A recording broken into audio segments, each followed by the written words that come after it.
This meeting has been posted. Attendance roll call. Mr. Buckmaster? Here. Mr. Bowman? Here. Mr. Hyde? Here. Mrs. Warwick? Here. Mr. Strahm? Here. Present. Mr. Petfalski? Present. Well, Thank you. Mr. Buckmaster, could you lead us to the Pledge of Allegiance? Absolutely. I pledge allegiance to the flag of the United States of America and to the republic for which it stands, one nation, under God, indivisible, with liberty and justice for all.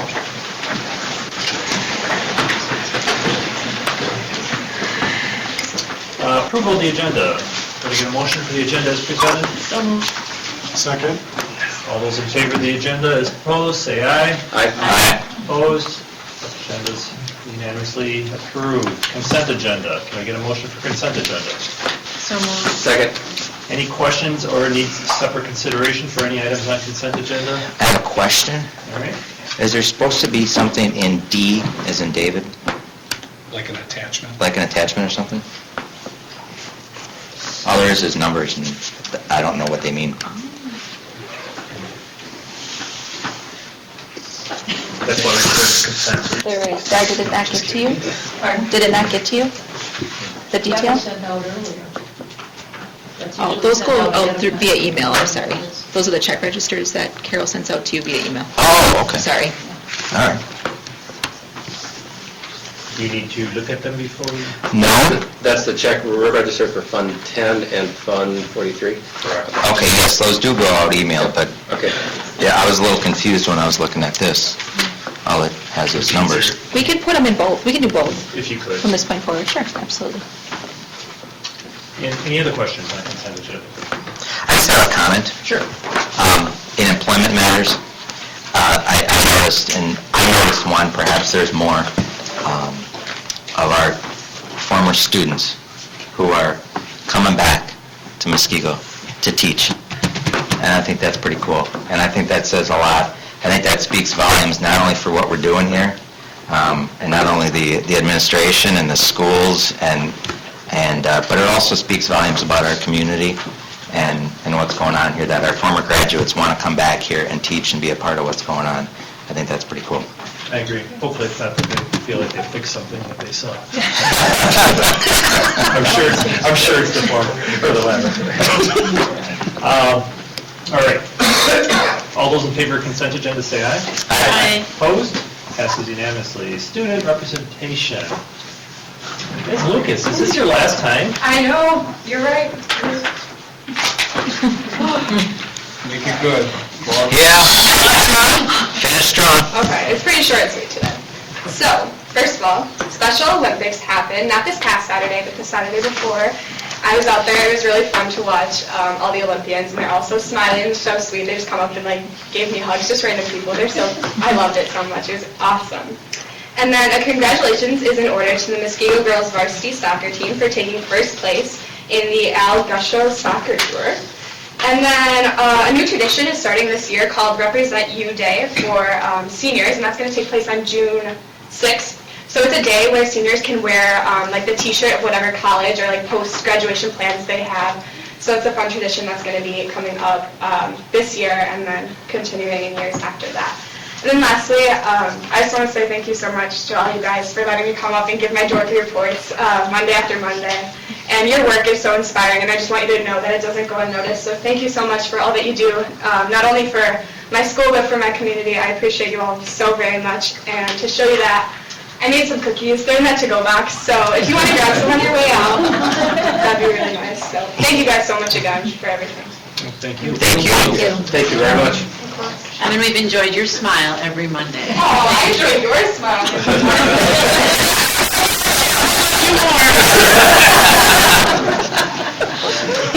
Thank you. Moving on to item 4, public forum. This is your opportunity to present any comments to the school board about any district operations. Just know that we cannot make any responses back to you, but we're willing to take in everything you have, and we will always try to make sure that somebody follows up with you. So, that being said, who's going first?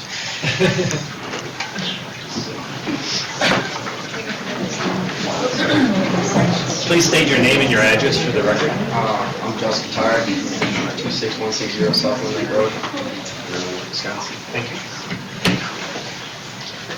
Well, hello everybody. My name is Justin Tarek, and I will be speaking on behalf of Muskego track athletes. I'm nervous, as you guys can see, so I wrote all my stuff down on paper, so don't mind if I just read it off. Well, thank you for taking your time to listen to me. I would like to talk about 2018 graduation. As you guys may know, the 2017-2018 school calendar has been changed due to the renovations in our district, and there has also been a new school being built. Because the school year was moved ahead by 1 week, the state track meet and commencement will fall on the same day next year. The senior boys and girls track team that happen to qualify for state next year will have to choose between going to state and going to the graduation. Qualifying and competing at the state track meet and the cross is a very big honor. But also attending graduation along with our classmates that we have been in school with for the past 13 years is also a big honor. We spent 13 years with our friends in school, and if we make finals in track, a sport that we love, that represents a school that we love, it will be very hard for us to make a choice considering this also affects our teammates as well. For example, Austin Hewitt, who is right here, is a senior, and is part of our 4x1 and 4x200 meter relay. He's one of our fastest guys on our team. If he was in the same situation this year as we are next year and chose commencement over running at state, not only would he take away from his experiences running track at Muskego High School, but also the 3 other guys in his relay for each relay. We have talked to Mr. Kugi, Mr. Irvine, Dr. Thompson, and Mr. Peterson about this, and some of the reasons we were given is that parents said that it interferes with church. But some of us are churchgoers, and most churches offer an early Sunday morning mass and also offer Saturday evening masses. We are also told that it interferes with Sunday family dinners and family time. We disagree with this because this is a great family bonding time, and it is only 2 hours on a Sunday of the whole year. It's one Sunday. What would make parents more proud than to watch their son or daughter walk across the stage and earn their diploma for something that they've worked so hard for the past how many years?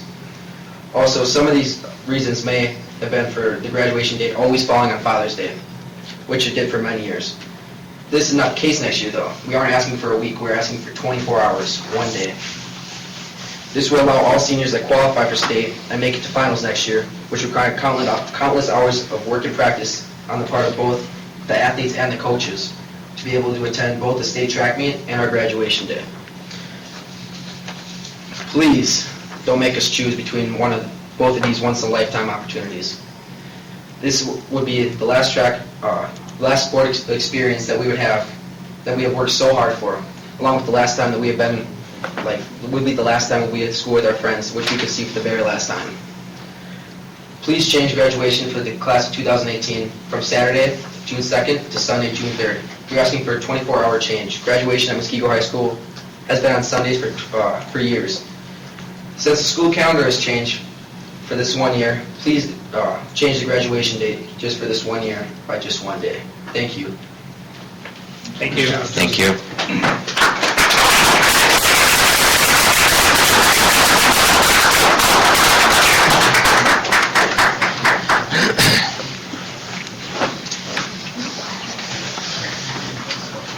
Somebody from administration will be following up with you guys, so you can have more of a dialogue at that point. Just state law doesn't allow us to sit and have a dialogue with you at this time, so we'll work with you and we'll figure out something. Any other? Yes. Just to back him up, I'm not kind of a petition kind of person, but when word started getting out, I had parents get involved, the kids got involved, former graduates got involved, current teachers, the track coaches, they're feeling pretty strong about this. The coaches took a lot of time and effort into these kids, and these guys worked so hard for this. And we might be jumping the gun. I wanted to address this a year earlier so that people don't have a ton of plans made. My son may not qualify next year. It doesn't matter. It depends on it doesn't matter whose kid qualifies. The fact is that they have to make a choice. This is not a choice that they should be deprived of. They need to be able to do the track meet and graduate with their classmates. Thank you. Before you sit down, name and Oh, I'm address. sorry. Marilyn Katarik, 26160 South Wind Lake Road, Wind Lake, Wisconsin, 53185. Thank you. Thank you. Anyone else? Thank you for the comments. We will take them into consideration, and somebody will be following up with you. Like I said, we've worked through all of these issues, so we'll figure it out. Moving forward with the agenda, item number 5, Superintendent's Report. Dr. Thompson. Okay, we have a number of other students here that we're going to be honoring for their success in FBLA. So the students who are here for that, if you could please join us in the center here, and then we'll call you each by name. So just come up here and...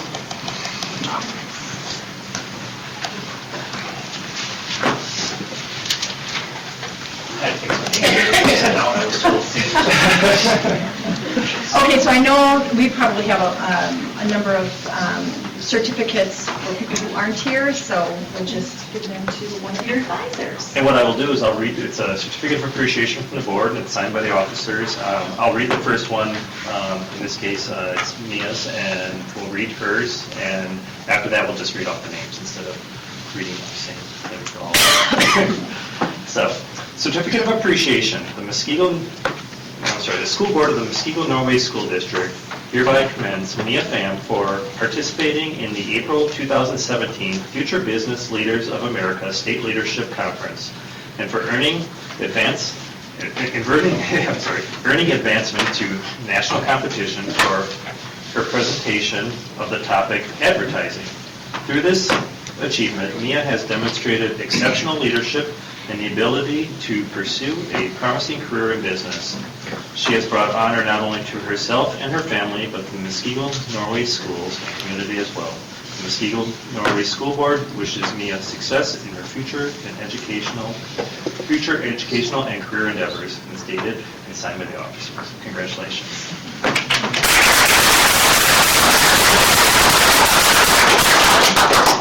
Then we have one for Lucas Amaya, and his was Introduction to Business.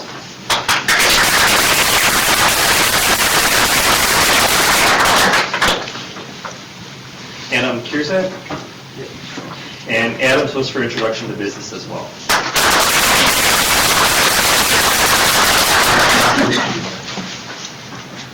Madeline Becker. And Madeline's was the local chapter annual business report. Congratulations.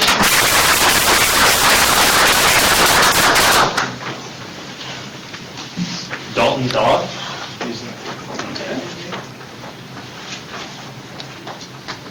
Nathan Lursky. He's also not here. Joseph Foy. Also not here. Such a good round at the beginning. Isabel. She's also not here. Which one? Wait, which one? Oh, sorry. Meyer? Yeah, she's not here. Brian Mark? All right. And Brian's was for partnership with business. Congratulations.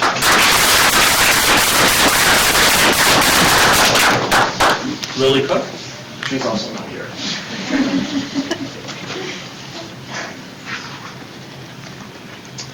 Isabel Narante? And Ask which one? and hers was for production design. Publication design, sorry.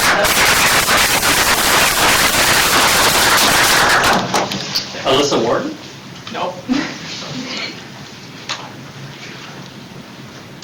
Tyler Carpal? And his was Virtual Business Management Challenge. Congratulations. Last but not least, Eric Stolwa and Virtual Business Management Challenge. Okay, do you want to share a little bit about your journey, and then we'll get some pictures? So, many of you guys might not even know what FBLA really is. It stands for Future Business Leaders of America, which is a student career organization that helps us prepare for careers in business. We had the regional meet actually here at our high school this year, and from our high school we had 36 teams qualify for the state competition. And 13 actually qualified for nationals, but we're bringing 16. So nationals is in Anaheim, California this year, which is pretty cool. So yeah, that's coming up in the summer this year. So, and then A little bit about our presentation, we did intro to business, and what we had to do is we had to influence business leaders on why they should be judges at FBLA competitions, kind of like what the pros are and the advantages for their business and how it builds their resume. And then, yeah, these are all of our teammates pretty much, so. Palpable. Yeah, that's about it, so. Congratulations. Do you want to introduce your advisors? Sure, yep, this is Miss Jansen over here, and then this is Mr. Bertrand over here. Thank you.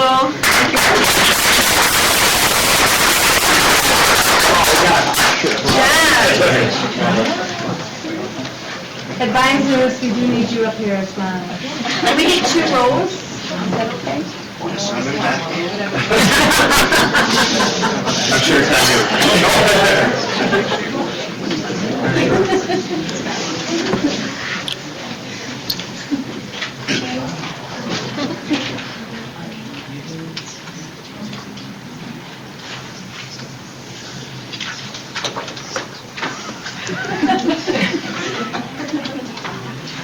Did you get one, Joy? I got 2 Oh, you did, okay, all right. Thank you again. Thank you. Thank you for having me. Congratulations.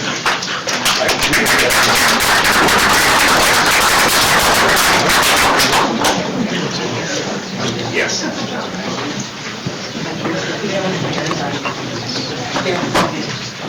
Thank you, congratulations. Nice job.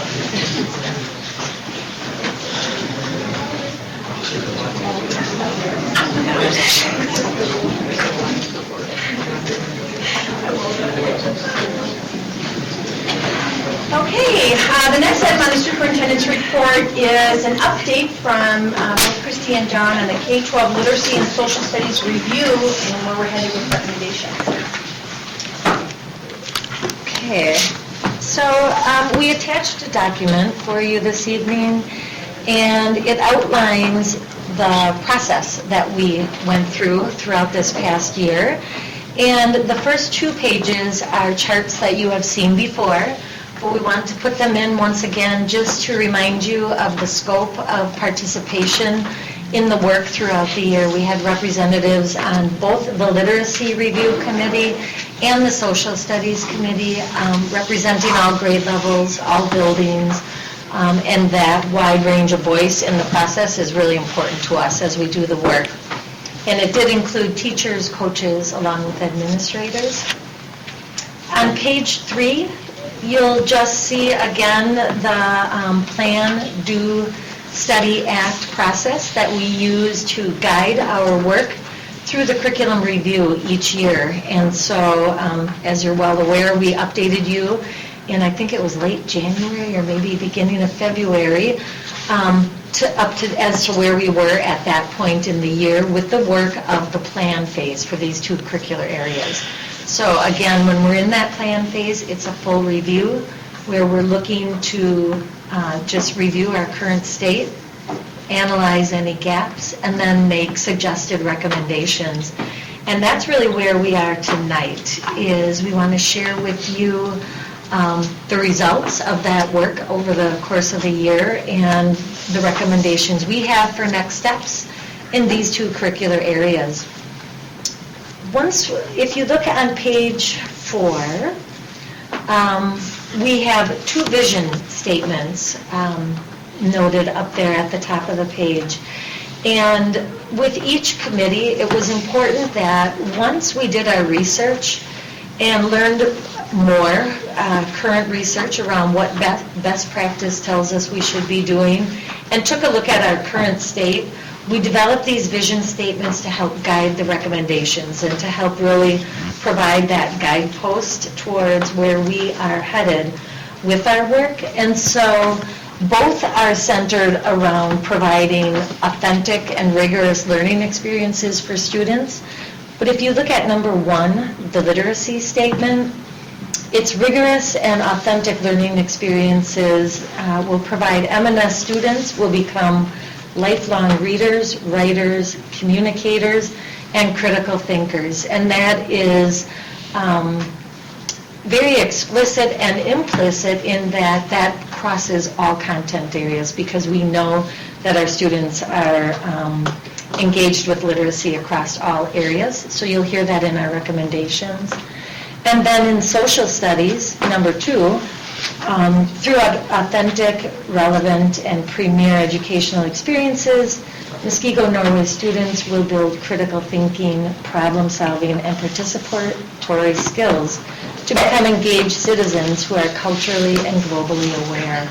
And so we really wanted to think about that broader scope of what we expect from our students in that global sense and civic engagement. So you'll hear a little bit more about that in our recommendations. So the recommendations for literacy are that we have a stronger scope and sequence in the area of grammar and language standards, K-12, and we have groups of people beginning some research in that area currently, which will carry into next year. We're also looking at aligning to certain ACT standards down to the 3rd grade level. ACT Aspire actually backwards designs the ACT standards down to 3rd grade. So we're taking a look at some standards related to our current ACT data and how our students are performing. And we're going to be particularly focusing on reading and responding to multiple texts and citing evidence, with an emphasis of opinion reading and writing, K-5, and argumentative reading and writing, 6-12. And these are components that are already aligned to the Common Core and already part of our curriculum, but we're going to be drawing greater clarity and more emphasis in those areas. The other thing that we did this year was receive some professional development related to close reading, interactive note-taking, questioning, and academic conversations, including Socratic seminars. And what the team has decided is that all teachers will be trained on those strategies during our Summer Institute.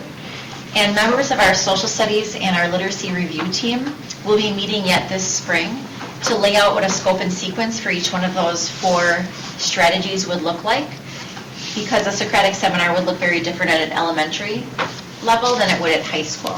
And so we want to be really clear what those targeted expectations would be. As I noted, we'll be receiving literacy training during Summer Institute, which we're really excited about. And the other thing that we're really excited about is that the middle school is going to be piloting a new resource for literacy. They currently use a product called Teachers College, and they've been using that curriculum for about 8 years. And we came across a curriculum from a company called Pearson, and they have some very neat online resources as well as print resources. They support the reading and writing standards, which are integrated within the curriculum as opposed to being separate silos. And they also support our close reading initiative, where you can actually do that right within the system. There's real-time data that teachers can use to make daily decisions regarding what kids need based on formative assessments, and some very strategic scope and sequence related to the standards that we've been studying all year. So we'll be piloting that in the fall, and then maybe coming with a recommendation in spring for that resource. The last thing I want to note is that writing goes through its Plan, Do, Study Act next year. So we're already planning work in that area, and that will include gathering writing samples from students and identifying our strengths and opportunities for improvement.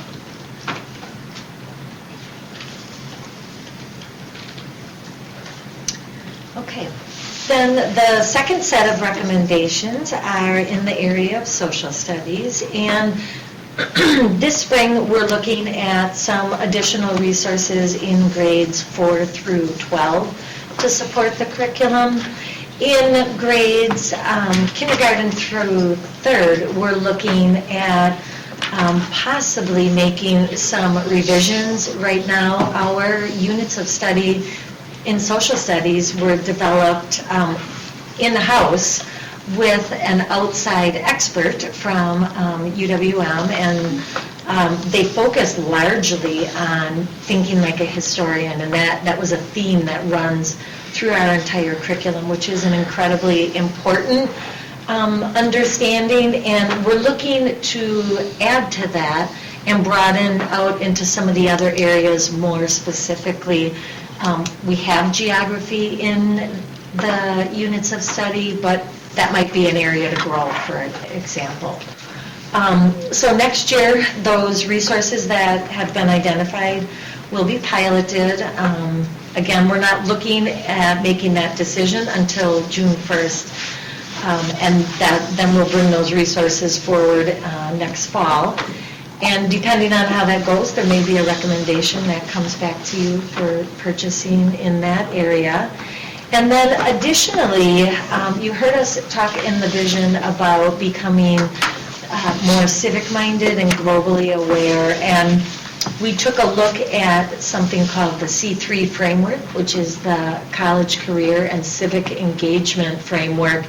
And it focuses heavily on inquiry and then moving to action in the community. And so those will be aspects that we'll look at as we make revisions to the curriculum as well. And that'll all be work that takes place next year. And then finally, the second bullet for next year is that the WICOR strategies that Christy was referring to in the professional development that will be happening related to our literacy work is happening for all content areas, and it's very relevant for the work in social studies. And so we'll be looking to explicitly embed that there. Any questions? Is this, when you say, with regards to the social studies? Yes. When we're reviewing instructional resources and materials and pilot new resources, is that with an emphasis on U.S. history or world or any specific region? So currently, we have our Wisconsin state standards that we align to. So in fourth grade, for example, it aligns with Wisconsin history. In fifth grade, it aligns with U.S. history. And then moving on up, it gets into more world history. And then the courses, we have a wide range at the high school. So, we're looking for fourth and fifth, and really fourth through eighth. It's going to be very specific to those grade level standards. And then at the college level, at the high school level, it'll be just aligned towards the standards within each course that are aligned again with either the AP standards or the state standards at that level.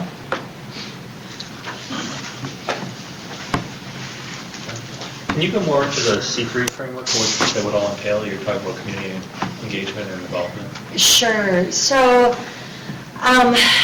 the College Career and Civic Framework is, again, they talk about it from a lens of inquiry. So investigating something related to maybe a current area of study, and then taking that question that you develop based on that specific topic, researching, and then determining how does that apply to my community and how might I be able to take action towards that new knowledge. So, give me an example. Yeah, okay. I'm trying to think of maybe an upper level example. If we were studying Civic engagement Yeah. in government, and you might write a letter to your senator around a topic that you're studying for change, Okay. as an example. Yeah, So the writing the letter would be the engagement part? yeah, the action piece. Something that they can take ownership of. Okay. Any other questions? So this is ongoing, and we'll just continue to get updates from Christy and John as they move forward in their study and planning, and be looking at potential action from the board sometime in 2018, early spring.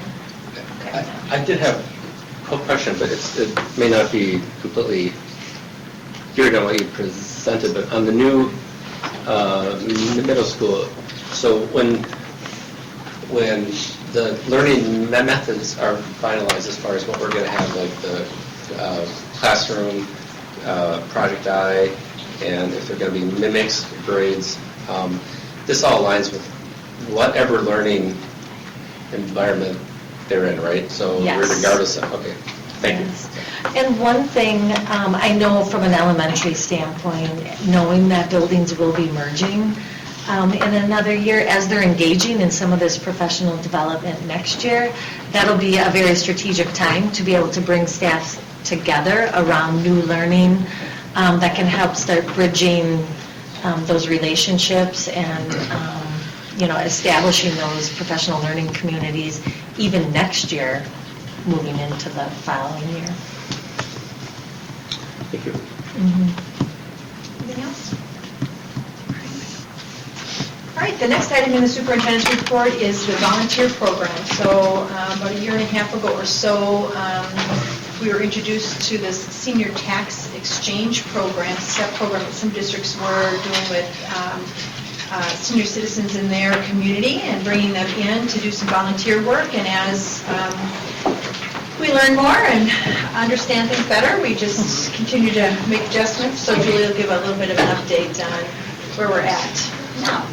Sure. So as noted, and as Dr. Thompson said, the STEP program is something that's been audited. The IRS has been auditing school districts, and what they've determined is that if any volunteer is working in capacity as a volunteer and receiving any form of income, even in the form of a tax credit, that they have to be considered an employee and paid minimum wage.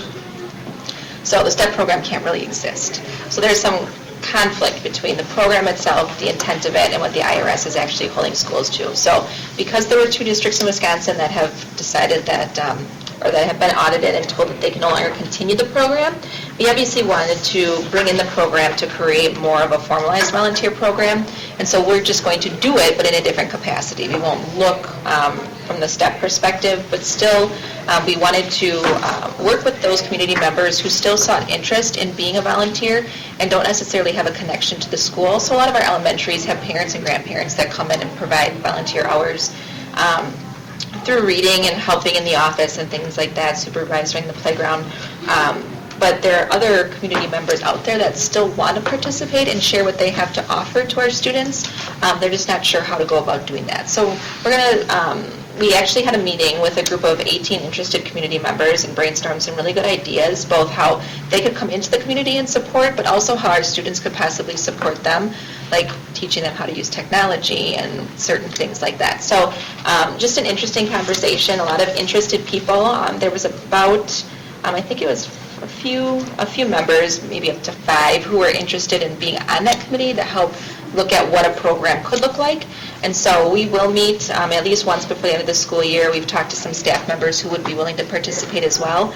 And then we come back to the board with a recommendation. As we talked about, if you start to grow a program, there's that possibility for a small part-time coordinator, what that would look like, if that would even be necessary, if we can handle everything in-house based on what this group decides. So we would be bringing forward a recommendation to the board probably in late fall or early spring of next year.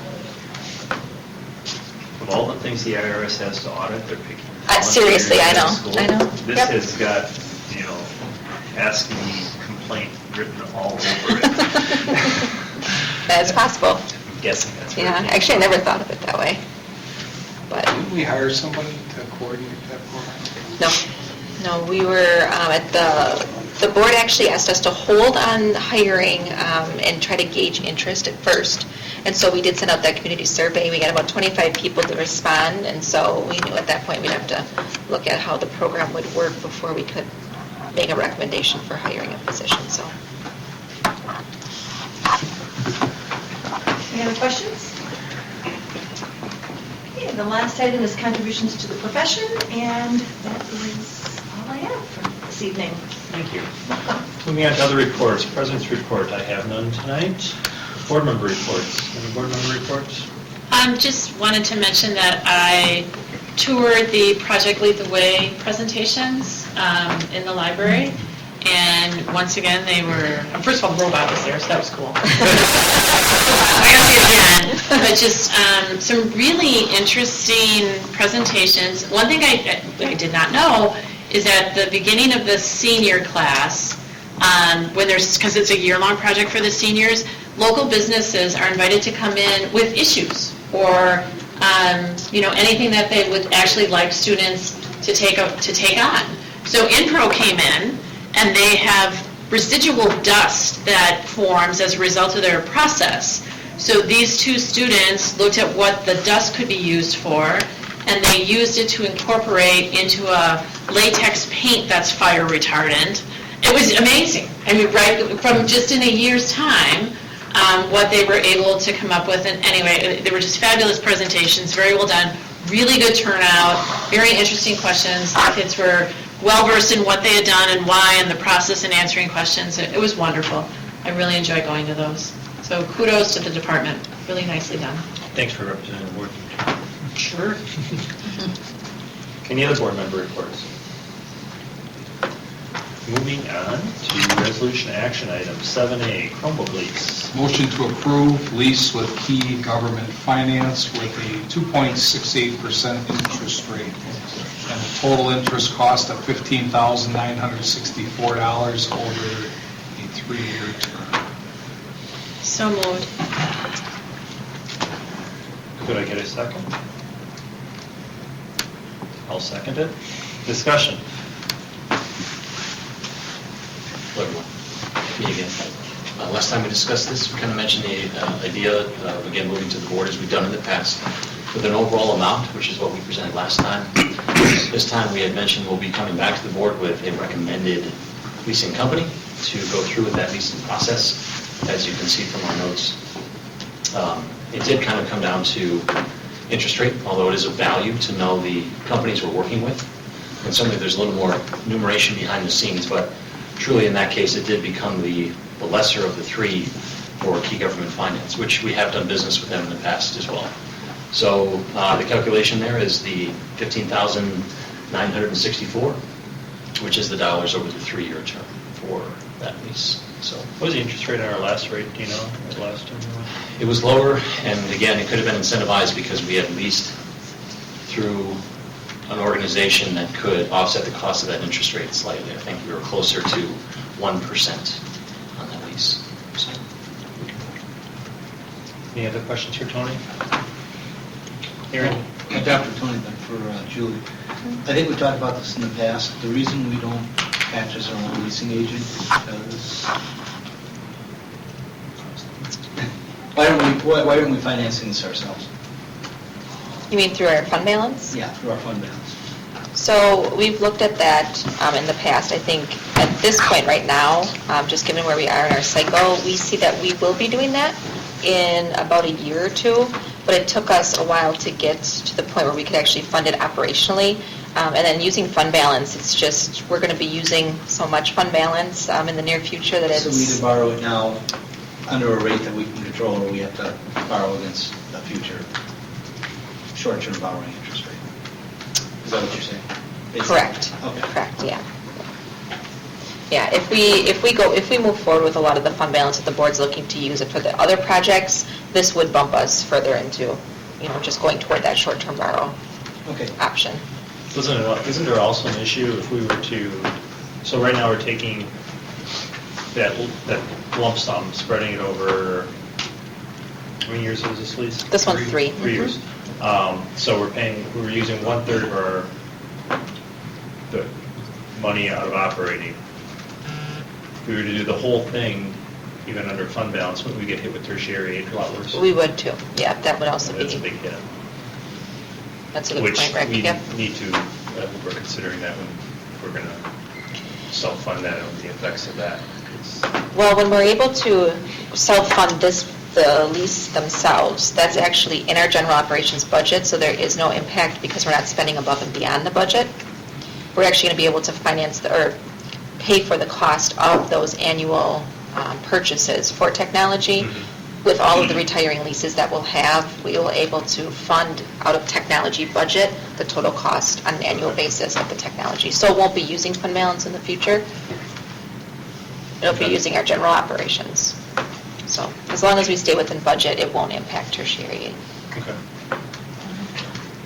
All those in favor say aye. Aye. Opposed? Passes unanimously. Moving on to item 7B, Impro agreement. Motion to approve agreement with Impro Corporation concerning naming rights of the Muskego High School football field. So move. Second. These are all fighting over it out. I just felt I had to get in there somewhere. Discussion? So we presented the draft agreement with Impro that the board saw at the last board meeting. And Steve Ziegler did respond to us with 3 recommendations that he would like added to the agreement. And really what they have to do with is their ability to have right of first refusal for upon renewal. They were okay with the terms as far as the 10 years and the expiration when the turf expires, but they did want to have that ability. In talking with our attorney, she felt that it was fine to have that language in there, just as long as there is some understanding also written in that if the district just decides not to have any sponsorship, we don't have to grant them sponsorship moving forward. So that was her recommendation, but that's up to the board to decide if you agree with what he's saying and also her recommendation. So then it gets into what we want to control future boards doing. True. I mean, if there's an opportunity to save money for the taxpayers, we almost force them to do it. Well, how much are we forcing them? If you're forcing them, if you have the right of, they have to be offered the right. Right, they have to match whatever that is, so. Right, but if some future board says, I just don't like the idea of having this advertising out there, and we'd rather have the taxpayers pay that difference. Well, then. There's no right of first, then this. And we're basically not selling the naming right. Right, but this allows them to, when it runs out, to continue it. Well, let me ask a question. The $200,000 for this 5 years, for the year 11 through 15, was that part of the conversation initially? No, that was never part of the conversation. That was an additional item he added in.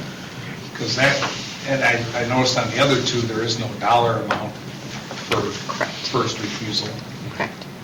But my concern is so he gets the 10 years, he decides he wants the additional 5 for $200,000, and somebody else comes forward and says, well, we would have done the next 5 for $400,000. So that is what the right of first refusal would be. So they would be able to, and this is, again, it's a little difficult because then you're turning down certain people who are willing to, but Impro at that point would have the right to say, okay, we offered $200,000, however, if I have to compete with $400,000, I will pay the $400,000 to keep my name on that building.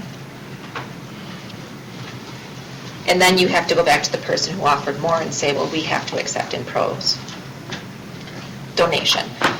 Again, that's the intent of the language. So I take it for the scoreboard and what was the other one? The field. It would be a negotiations at that point? It would be negotiated.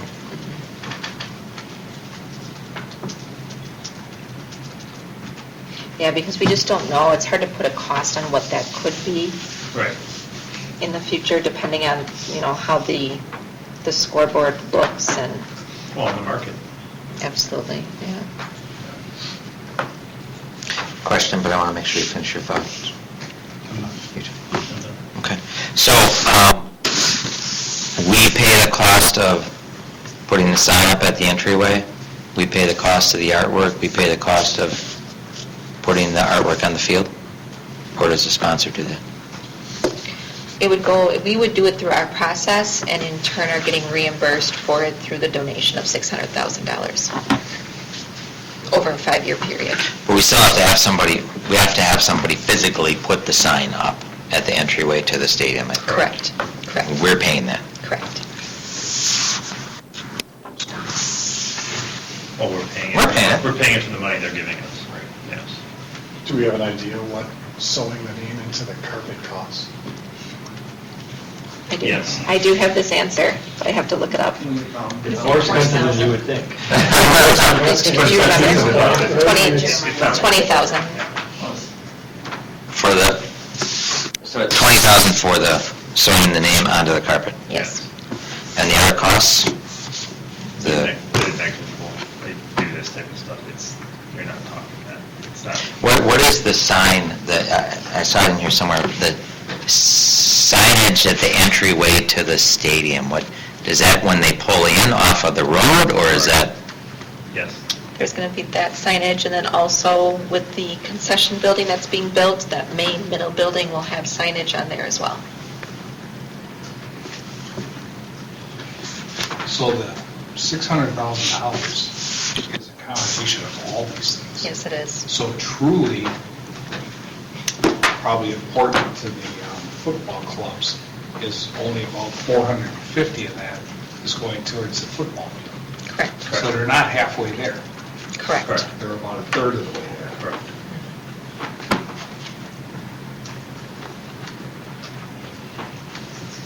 My only concern with the extension is, if we see some reason to disassociate ourselves from Inpro, and I doubt that it'll ever happen, but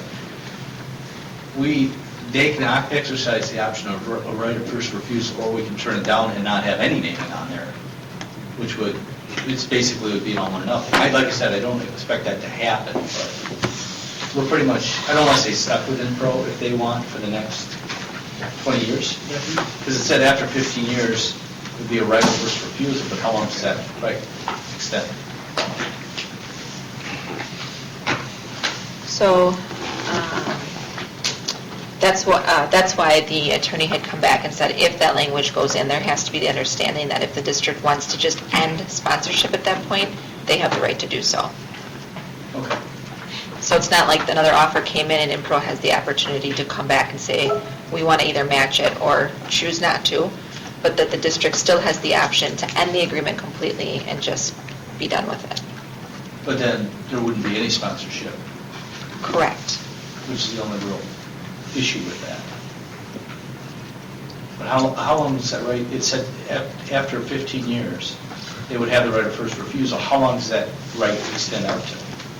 I believe that he was saying, well, it would be, you'd have to renegotiate the contract after 10 years, and you'd have to establish those terms. So you present an offer to them, they have a right of accepting it or refusing it. They can't not take action on it. The offer would have to include a time frame at that point. Okay. Does that make sense? Yeah, and I'm just thinking, okay, after 10 years, they decide to extend it for another 5. They have that option. At 15 years, they don't do anything. Somebody comes forward with a sponsorship, maybe we don't need it, and then after 17 years, all of a sudden somebody wants it, they still have that right? No, they've refused it at that. It has to be at 15 years. Well, whenever we present that offer to them, It has to be presented at that time. that's when we would do it. That's not what I read into it, but it said after 15 years, which really doesn't, which to me, after 15 years is 16 years, 17 years, 18 years. So I'm a little, if our lawyer's fine with it. It's a liberal read of it, but. Well, not necessarily, that's what lawyers do. Sorry, Lisa.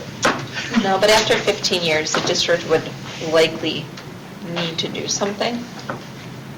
I can't speak for who's here 15 years from now, working on the contract, but you would think at 15 years when the contract expired. If our lawyer's good with it, if they're confident that that would fly, I'd be okay with it, but I'm just, like I said, I'm a little concerned that we're kind of leaving a little open at that part of it.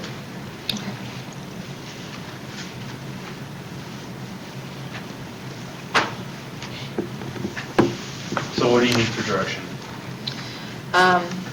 I guess direction from the board if all 3 of these items are okay, and if you want additional language for the attorney to draft, giving the district the option out at the end of the sponsorship.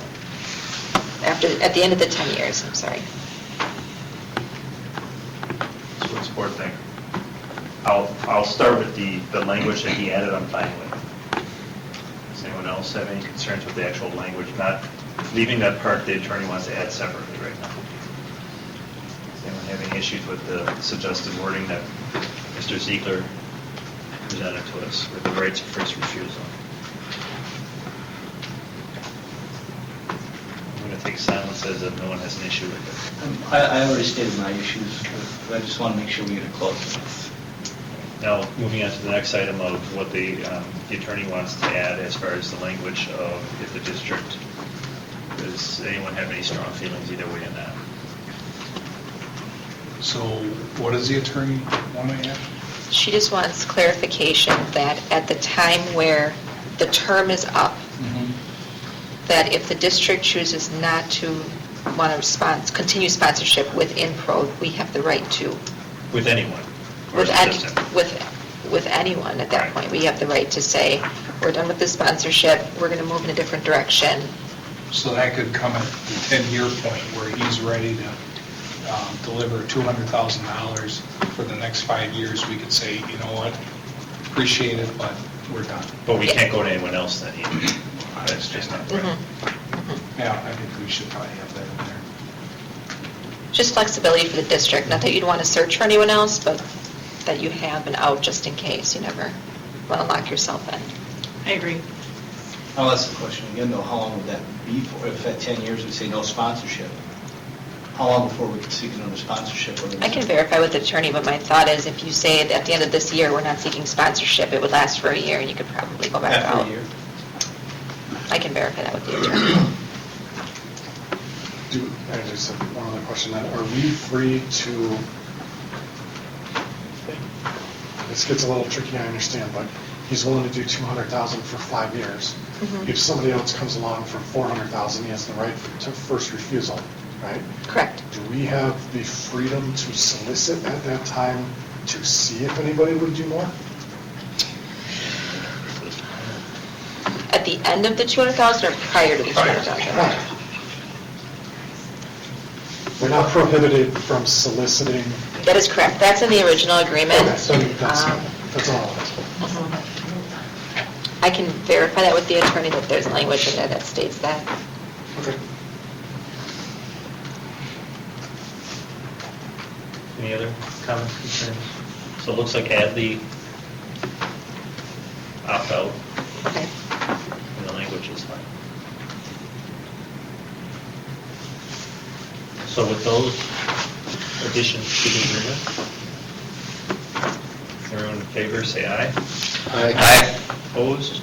Passes unanimously. Thank you. Thank you, both. Hey, Darlene, would you pass those cookies around, please? Start on our side, though. Thanks. Yeah. Kind of ties with the next agenda item. Moving Yes. on, item Right. 7C, gifts, grants, and bequests. Motion to accept with thanks the following gifts. PPG Industries, $1,000 for the robotics program, and PPG Industries, $1,000 for the chemistry department. So moved. Second. Discussion? Thank you. Quick question. We used, for a while there, we were noting on these who initiated the gift. Do we know who initiated this? Like who sought out the Who company? sought out the, for a while we were doing this. Or it was a matching grant from this employee, blah, blah, blah. Yeah, those were our matching.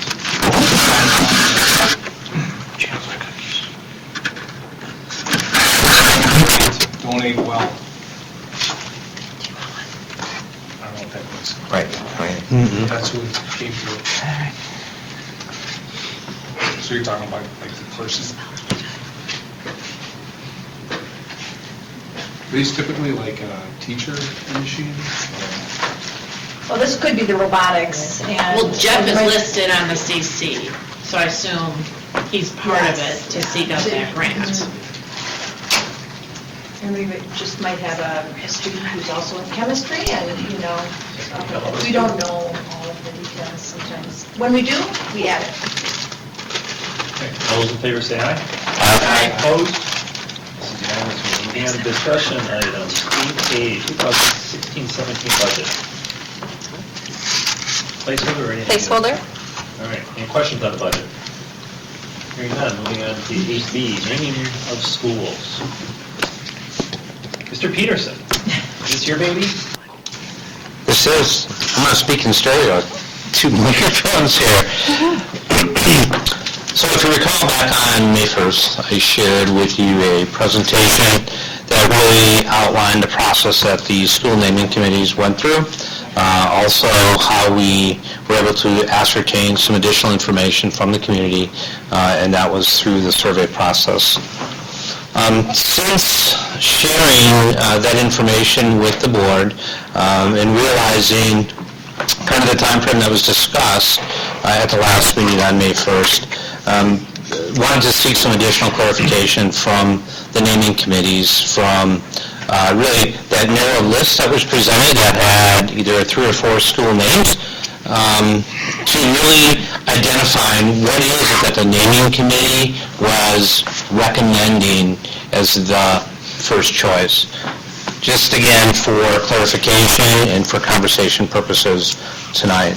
So with that said, I've attached the presentation from the May 1st meeting. There's some slight tweaks to it. What I did is for each one of the respective school names, I highlighted the one that was recommended and also the rationale for each one of the respective names that the committee kind of worked through. I've attached the board policy, and then in the public content here have shared with the board the 3 schools that are under consideration and then the recommended names. So realizing that the board had said on May 1st that they're interested in possibly agreeing to names this evening and allowing the community to kind of digest that over time up to the June 19th meeting with potential action at that June 19th meeting. So with that said, I open it up for conversation with the board and yeah.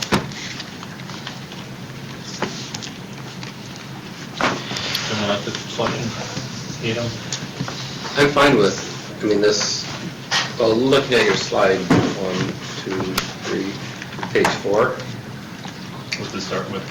That's the naming committee's recommendations. That's what because when,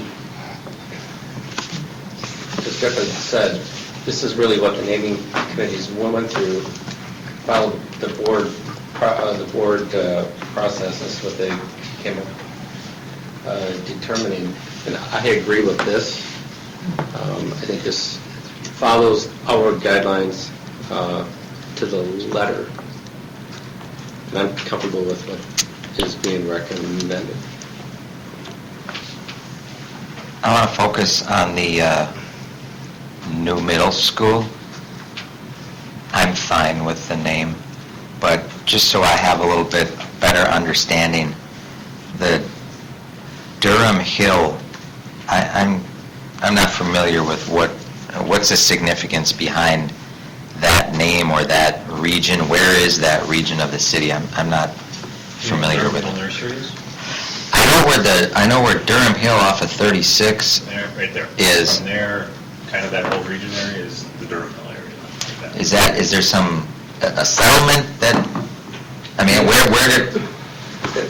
From what we could tell, Test Corners was Test Corners back then, like Mayberry, RFD, right? And then you've got Durham Hill was similar, and all of the naming around that area eclipses either names or focal points of the Durham Hill site, or so that I'm not sure what the exact acreage what was there, but all the developments and all lands seem to reflect some naming of that area. 5 tribes that came together to form the ski. Was it a city?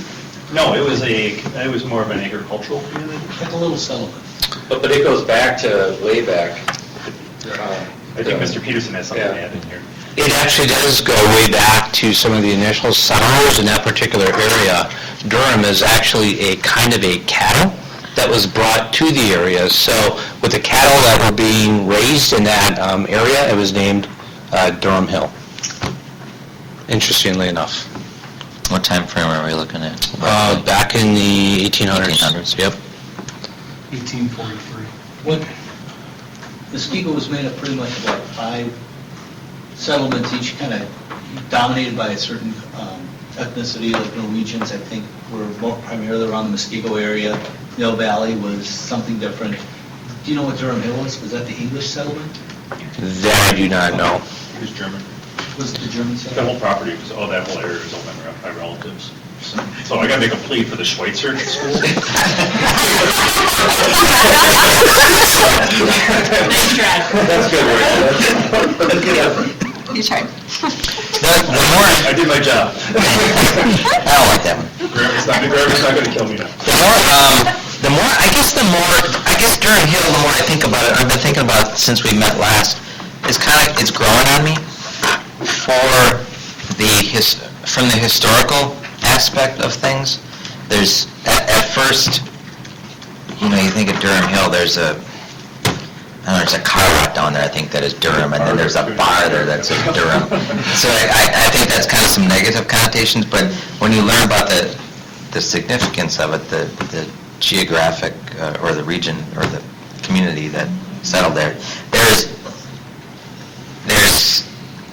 lake, on the middle school, it's pretty clear when you say Lake Danoon that it's, I know why it's called Lake Danoon Middle School is by Lake Danoon.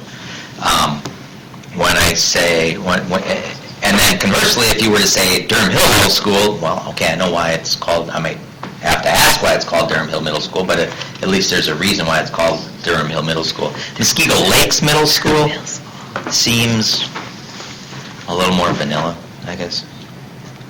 I'm not going to go to the mat over this, but Durham Hill has kind of grown on me. My 2 cents. I think, what's kind of happened in the area, there was a big, huge discussion, not much like we're having here when Big Muskego Estates when we went in. And there was a lot of discussion, I know what you're just saying a minute now. And when the naming of that subdivision, they cited Big Muskego Lake. And because of its, it's a adjacency and location to the Durham Hill area, and they thought, that's much more recognizable at that point.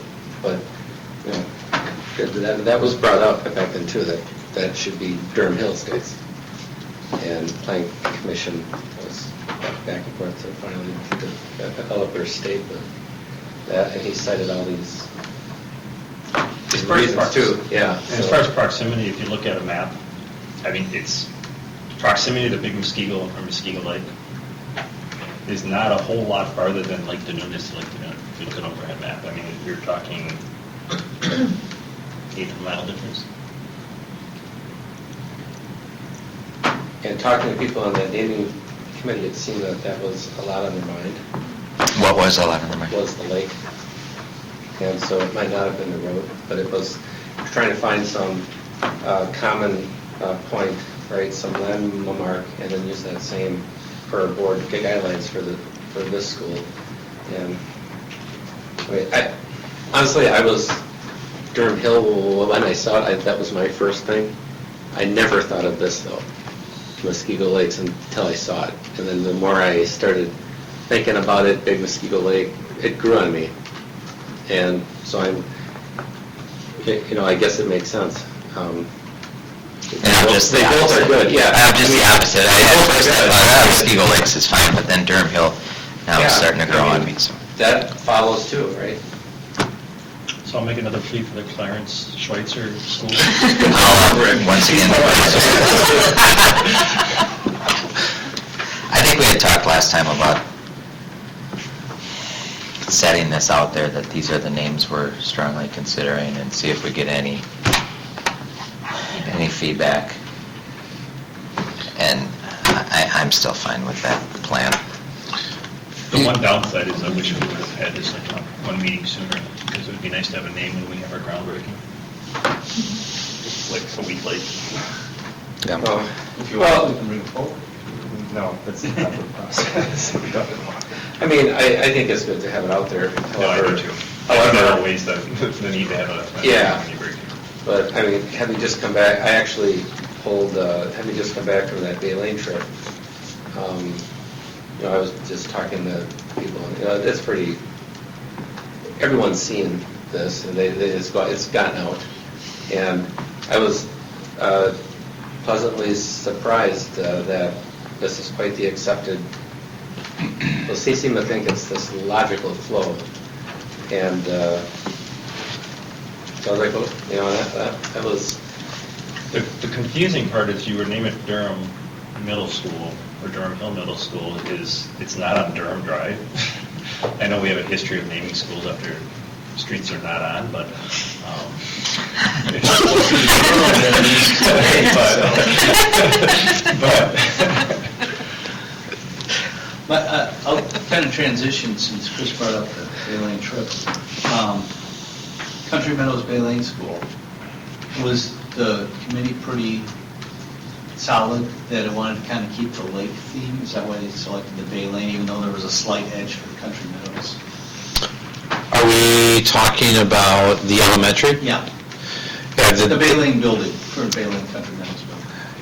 So a lot of the conversation with that particular group came back to several different things. One, the Tusk Corners population, Muskego Elementary population, and Country Meadows all feed into Bay Lane right now. So they see that as Bay Lane School, and felt like many people refer to that school as Bay Lane as it is. So realizing that those three populations are going to continue to feed into that particular school, they felt like Bay Lane would make the most sense. Furthermore, they thought, well, a name on it was Hilltop Elementary. If you called it Hilltop Elementary, the group thought, might people say Hilltop Elementary, oh yeah, that's the old Bay Lane school. So that, they had a lot of conversation around that, which is the reason why they decided to move forward with Bay Lane, as well as through the survey respondents, people that responded to the survey, that was a very popular name. Well, Tusk Corners just edged, Country Meadows just edged a little bit. I mean, it was like 50-50s. Yep. I was just wondering what the rationale behind the Bay Lane over the Country Meadows was, so. Yep. I think you covered it. Thank you, John.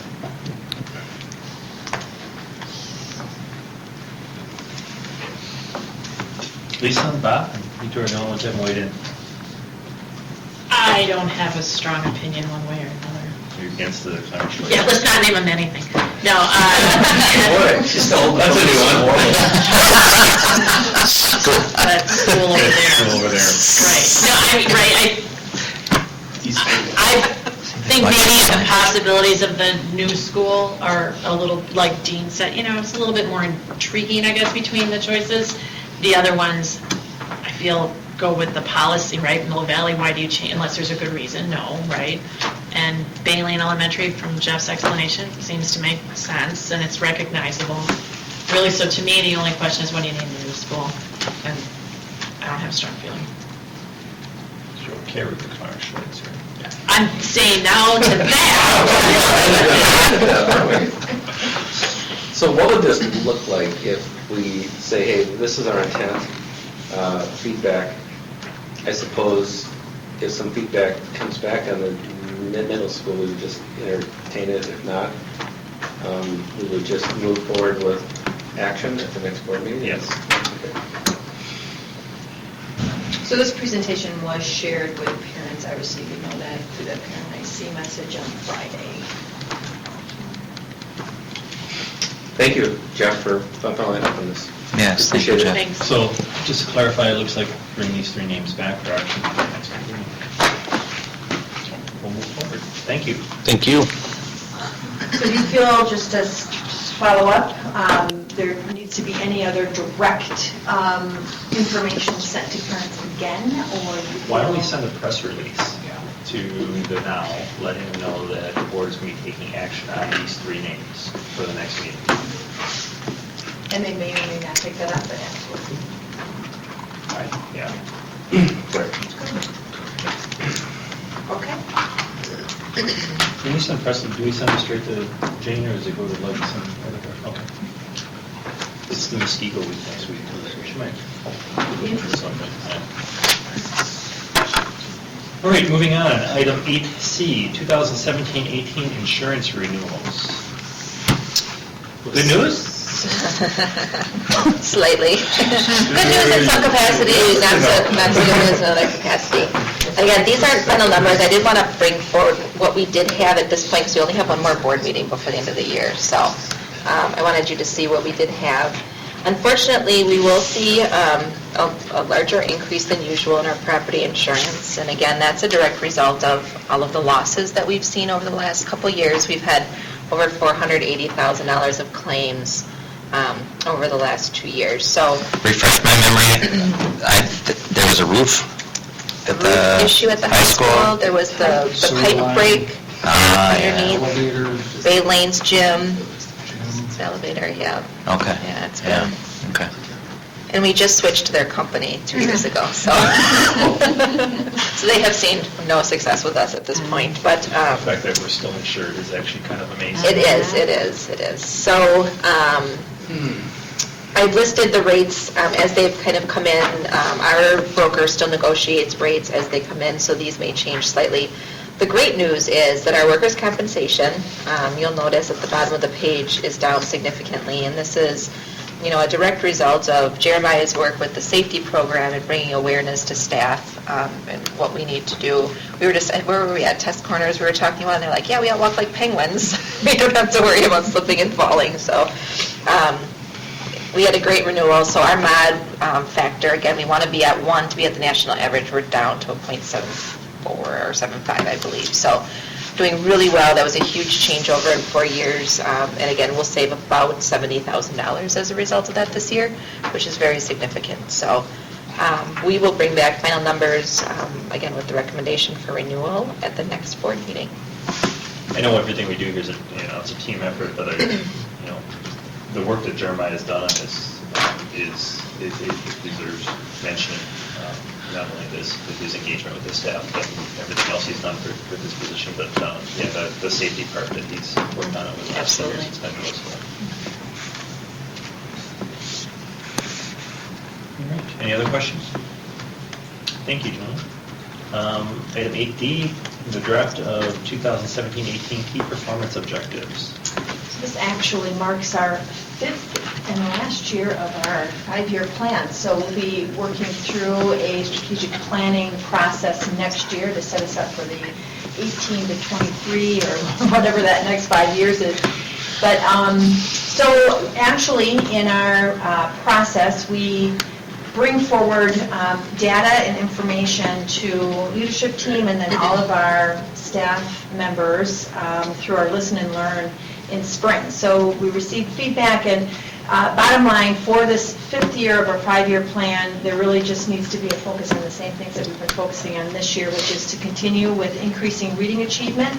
And the minor change is, rather than for all students, saying every student, making sure that the disaggregated groups and understanding every single child is made very clear. The second is to ensure annual academic achievement growth, and again, rather than for all students, it's every student. And that's us kind of changing some of our annual goals. You'll notice when we bring back the eye on the goal in the summer, from like a median SGP, which is the growth percentile, to something more about what percentage of students will actually hit that particular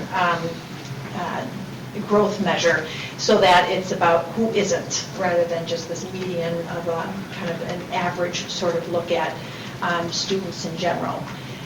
The last two are actually haven't changed, and that's that positive work environment. We still have work to do with regard to wellness and professional development opportunities across our system, and also encouraging that all staff are coming in with their best attitude too, and realizing that in order for us to have a strong and positive work environment, it takes all of us to do that. And the last one, which is aligned to our sound stewardship core competency, is, again, the deploying of alternative revenue sources. So as you can see, we're getting better and better at understanding sponsorships and what types of advertising do we want to get into to support some of these other master plan options. And then also, the referendum, we'll still be in full swing of getting the referendum completed and working still on those master plan projects related to the football and the pool, and then whatever comes next out of that, really depending on where we're at financially. So those are recommended, and what would come, and then you'll see a document that shows the difference. If you open up the document, it just gives the high view of what are our long-term goals for these last 5 years, what's the draft, how does it change from the current KPO, and what are some of the metrics that we'll be measuring to help us determine whether or not we need that. So these KPOs would be coming back to the board in June, and then we work on our eye on the goal, and we come back to the board with specific metrics, specific outcomes that we'd be working on for 17-18, which again will include a strategic planning process. Any questions or comments or suggestions? Thanks, Bill. Thank you. We have item 9, information follow-up, 9A, personal information memorandum, and B is MPC update with C.G. Schmidt. Any questions on that particularly? There is a progress report that is in your packet here, as well as it got emailed to you last week, was it? Yes. So the plan on there is as those reports, because of the timing of our board meeting, especially over the summer, as soon as we get those reports, they'll come out in email as well. So just so that you're up to speed and abreast of progress that's coming up. Any questions on any of those? No, they're helpful. Very helpful. I appreciate you keeping that same exact format because my script grabs it, so it's great. So I have a information follow-up. Do we have that yet? Anyone have any questions on any of the other 2 items on there? No. Sure, it's the whole thing's information. The whole follow-up. thing is. These are just particular agendas, so we can actually talk about these. So I was kind of looking over all the information you had sent out about football and pool and that type of stuff. And the only question that came to my mind, just thinking of options, and I want to make sure that we have all the options in front of us when it comes time to make a decision about the pool. And what concerns me a little bit is, I think when we started talking about this a year ago, we were looking at a $4 million pool, and now we're looking at a $6 million pool. So in order to keep our grandfather clause of allowing the diving boards to be used, what can we not do to the pool? And you don't have to answer that now, but if you can follow up and maybe send that to everyone. Does the pool... At what level do we lose our grant? Yeah, and for Well, not we only have the- because of the ceiling. Well, not just for the depth of the pool, but the ceiling. Where in the process of that pool... Like if we were, not only a new, but repair, I'm assuming you're asking? Like if we were just to go and try to repair the liner, would that do it? Is that what you're asking? No, I'm pretty sure that Jeremiah has said in the past that a repair of the liner doesn't change. Well, but I meant the structure underneath it, because he's saying we don't know what's under there until we go. Okay. Yeah, so I think we need to have options also for, right now we're just looking at the big picture. It would be nice to also know what would trigger losing the grandfather clause for the depth and the roof. Adding another... Grandfather clause for the roof? There's no grandfather clause for the roofs. We cannot dive with the roof as is. For WIAA. Permanently, so we're Permanently. that's just Yes, done. it's- That was, program is the attorney on just hold. reviewed that, and that was the last information that was given. So what you're asking is how much more do we need to raise the roof minimum? So we now lost our dive privileges based on us investigating a pool. We were made aware of something we weren't aware of before, and that is the height of the roof. So we are Which is going to be grandfathered for replaced, yeah, and the roof will be replaced at some point, and so you could explore the option of just the roof. I mean, that could be an option. And then fixing the pool. So we have a pool, and we can't, regardless of anything, if we can't dive now because of the depth. Not because of the depth. The depth, we're still grandfathered. There is a grandfather clause for Okay. that. But because of this, Correct. So we can't dive for competition, right? Right. Correct. So away meets, we could still have our team. Where do they practice? There's not, I'm guessing that they can't regulate where or how you practice, they just can't regulate where you have competition. Correct? No, I would have to look into that, yeah. I mean, that sounds like at least a better solution than no dive. So why would it not be a safety concern? Well, I think it's a Practice safety if it's a concern, but safety it's not, concern? because if our insurance covers us, their insurance covers us. They're just, it's a regulation for competition. I could investigate it, but I'm thinking it's merely a, what do you call that, national high school rule. I guess I wasn't aware of the fact that we can't dive in competition at all now. That was a brand-new development the last time we met regarding the pool, which was that, yes, through our discovery and understanding through an attorney looking into it further for us, it was determined that the roof height is not covered under the grandfather clause, and we are not in compliance, and therefore, we can dive for FIAD and for that kind of stuff, but we cannot dive for WIAA with that issue, with that height issue. So, I guess the other question, I'm sorry, but the other question we should maybe pose is, do we want to just give up all home meets next year to allow them to have a dive team? Well, I guess the question is going to be, where do they dive for practice if they can't? Well, if they can, I'm saying if they can, do we want? Can they practice essentially? Can they practice, and if they can, do we want to give up all home meets so they I can think keep we the dive have team? 2 home meets. They don't have many homes. Right, I think it's a viable, it's something that they should be at least presented to the team, if we can do that. Yep. I mean, that's true. Actually, if we were to even move that forward, that may have to be something, it's not a bad idea to present it now, because Right. there may be a request for them to stomach that for a year or two further if the dollar amount requires us to wait that long. Well, I mean, we would have to find Pay some for it. solution for swimming regardless at some point. Well, swimming, but I don't think that's the issue, right? Well, but. It's the diving. Right. But yeah, to Chris's Yeah. point, present that sooner rather than later and get out in front of it a little bit. Because this may go longer than a year if the dollars don't come in. So the last thing I had, so do we have an artifact that can help me understand from the WIAA that, yes, they're telling us right now, you are not in compliance, you cannot dive. Who's telling us that? Not by a phone call, or I want a letter that says, or some artifact that basically says, we can't do this. So you don't have to do it now, but just, that, because if we're going to make a decision based on a $60 million pool, I want some artifacts that say, hey, you can't do this, and I want to see who's telling us we can't do It's this. in the pool update on April 10th, So, Committee of the Whole. so we have a formal letter then from the WIAA that says you can't? He's asking for what gave us to that point. Yeah. Like I said, just come back with that. Yeah, just, some governing body's got to be telling us, right, we can't do this. I'd rather act on that than just some committee report. Yeah,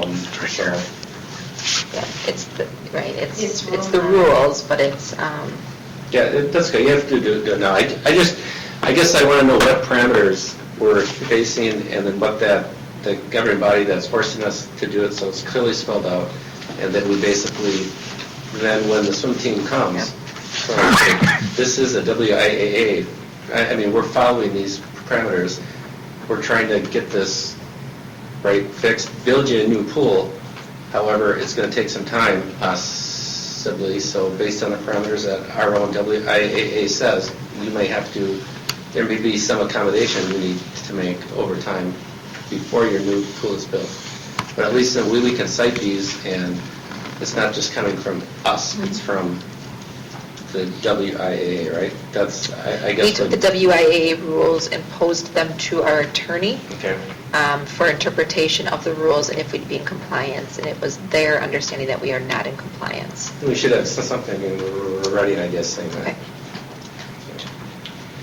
So my suggestion would be, it seems like different from other things that we're dealing with, the pool thing seems to be kind of growing more legs and... Fluid, it's fluid.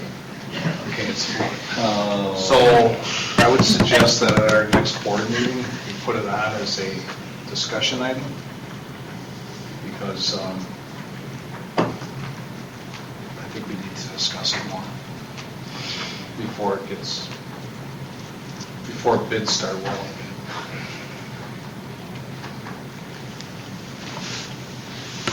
Are you No. done with the pool? He worked with Jeff Schneider. Discussion. I have a question for you on next year's high school graduation. I would like to make a comment about that. How would you like me to relay that comment to you? Not here. I think we're bouncing on the fact that we couldn't comment to them, and there's no difference, we're in the same meeting right now. Well, we can't comment to them. It's not an agendized item, they were interested in how we talk about it when they're gone. Sounds like an issue. So email my thoughts. Any other requested information follow-up? Hearing none, can I get a motion to adjourn? Second. All in favor, say aye. Aye. Opposed? We're adjourned at 8:36. Thank you, everyone. Nicely done, Rick. And you brought the company card. You brought What's that? You brought the company card. Cookie? Another cookie. The cookies are really good. They are very good. Yeah, they made it all the way out. No, I'm good. I had one. Thank you. I have to check. Oh, yeah, yours?